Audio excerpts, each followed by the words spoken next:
दिल्ली की शीला सरकार पर बहुत बड़ा आरोप लगा है। दिल्ली में ट्रांसपोर्ट घोटाले का खुलासा हुआ है। तथाकथित घोटाले में मोटर लाइसेंसिंग अफसर अनिल चिकास की एक सीडी से नया मोड़ आ गया है। सीडी में चिकास ने दिल्ली सरकार के कई बड़े नामों का खुलासा किया है। दिल्ली के ट्रांसपोर्ट घोटाले का विसल ब्लोअर बताने वाले मोटर लाइसेंसिंग अफसर अनिल चिकारा कहते हैं, उन पर हमले कराए गए। दिल्ली सरकार में ईमानदारी से नौकरी करने वाले कर्मचारियों की परिस्थिति बहुत गंभीर है। परिवहन विभाग में पारदर्शिता लाने के परिणाम स्वरूप 1 जून 2013 को मुझ पर भाड़े के गुंडों द्वारा हमला करवाया गया। अनिल चिकारा की एक एक बात हैरान करने वाली है। दिल्ली का ट्रांसपोर्ट घोटाला क्या है, घोटाले का एक एक राज बताएंगे। सबसे पहले बताते हैं इस तथाकथित घोटाले में किसके किसके नाम आए हैं। पहला नाम शीला दीक्षित, मुख्यमंत्री दिल्ली। दूसरा नाम हारून यूसुफ, तत्कालीन परिवहन मंत्री दिल्ली। तीसरा नाम अरविंदर सिंह लवली, तत्कालीन परिवहन मंत्री दिल्ली। चौथा नाम पीके त्रिपाठी, तत्कालीन वित्त सचिव दिल्ली। पांचवा नाम आर.के. वर्मा, तत्कालीन ट्रांसपोर्ट कमिश्नर दिल्ली। छठा नाम डीएम सपोलिया, तत्कालीन ट्रांसपोर्ट कमिश्नर दिल्ली। सातवां नाम नितिन मनावत, country manager ESP India private limited. आठवां नाम पीसी टमटा, बिचौलिया। परिवहन विभाग में एक गंभीर मामला पूरन टमटा की जातियों से संबंधित है, जो अपने आप को श्रीमती शीला दीक्षित का घनिष्ठ करीबी बताता है। पूरन टमटा ने 2008 के बाद लगातार कॉन्ट्रैक्ट्स बिना किसी पारदर्शी टेंडर व्यवस्था के राजनीतिक दखलंदाजी से प्राप्त किए। पूरन टमटा के पक्ष में श्री आर.के. वर्मा, श्री पीके त्रिपाठी, पवन खेड़ा, हारून यूसुफ, अरविंदर लवली व रमाकांत गोस्वामी सबसे अधिक सक्रिय थे। तथाकथित घोटाले पर इंडिया न्यूज ने दिल्ली की मुख्यमंत्री से बात की तो शीला दीक्षित हाथ हिलाते हुए चली गयीं।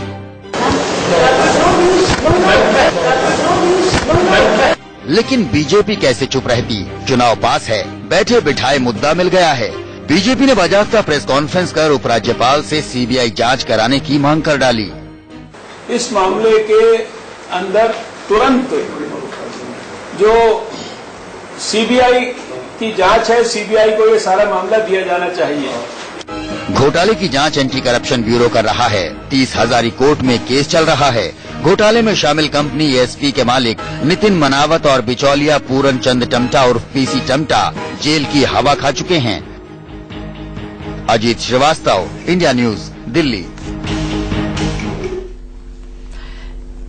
बीजेपी ने दिल्ली के जिस ट्रांसपोर्ट घोटाले को मुद्दा बना दिया है वो आखिर है क्या? घोटाले की साजिश किसने रची? कैसे हुआ ट्रांसपोर्ट घोटाला?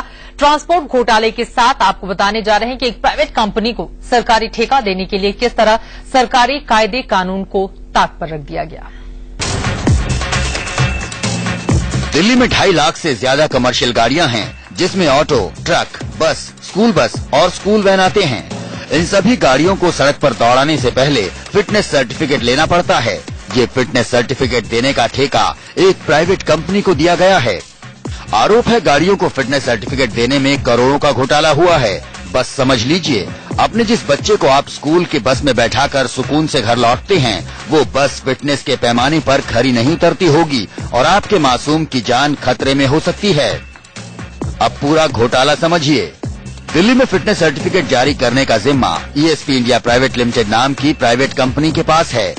दिल्ली सरकार ने बिना टेंडर लिए इस प्राइवेट कंपनी को साल 2008 में ठेका दे दिया। इस कंपनी को ठेका कैसे मिला वो बेहद दिलचस्प है। 10 मई 2006 को दिल्ली के ट्रांसपोर्ट मंत्री के दफ्तर से जारी इस चिट्ठी में लिखा है, श्री नितिन मनावत, कंट्री मैनेजर, मेसर्स ईएसपी का कहना है कि मेसर्स ईएसपी सीएनजी लीकेज के साथ सभी फिटनेस टेस्ट करना चाहता है। इसके लिए ईएसपी वही चार्ज वसूल करेगा जो स्टेट रोड ट्रांसपोर्ट वसूल करता है। इसके लिए ईएसपी ने तत्कालीन परिवहन मंत्री हारून यूसुफ को चिट्ठी भी लिखी। उस चिट्ठी की ये कॉपी है। घोटाले में गवाह अनिल चिकारा को लिखी गई डिप्टी कमिश्नर की ये चिट्ठी हैरान करने वाली है। इसमें साफ साफ लिखा है कि ट्रांसपोर्ट कमिश्नर ईएसपी का आई&सी लेंस के मेंटेनेंस के प्रस्ताव को आगे बढ़ाया जाए और 1 हफ्ते के अंदर सामने रखा जाए। इसके बाद 4 अगस्त 2007 को शीला दीक्षित के दस्तखत वाली ये चिट्ठी और भी चौंकाने वाली है। यहाँ साफ साफ लिखा है कि इस मामले को कैबिनेट की अगली बैठक के एजेंडे में शामिल किया जाए। 31 जनवरी 2008 की इस चिट्ठी में साफ साफ लिखा है कि वित्त विभाग के सामने इस प्रस्ताव को रखा गया है।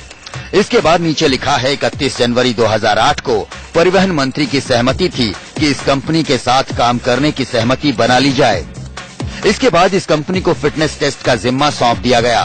पूरे मामले की जांच कर रही एंटी करप्शन ब्यूरो ने अपनी रिपोर्ट में यहाँ लिखा है कि रिकॉर्ड से साफ साफ है कि सभी मामले की जानकारी तत्कालीन ट्रांसपोर्ट कमिश्नर डीएम सपोलिया को थी और उन्होंने जानबूझकर इस कंपनी के पक्ष में सभी सिफारिशें की।